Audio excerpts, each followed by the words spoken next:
3 plus 3 equals 6. 6 times 3 over 3. 3 and 3 cancels out each other and it leaves us with 6. But this answer is not right, because according to the order of operations, we must solve parentheses, then exponents, then multiplication and division, and finally addition and subtraction. Remember, if in any expression you have both multiplication and division present, you must work from left to right, and same applies to addition and subtraction.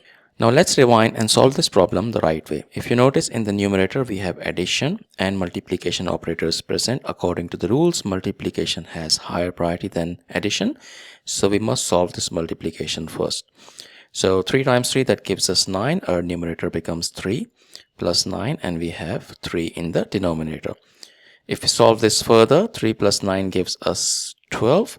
And in the denominator, we still have 3 as it is. So 3 and 4, when you solve it, it gives us 4, which is the final and correct answer to this problem. Thank you for watching. Please like the video, comment your answers, and subscribe to our channel.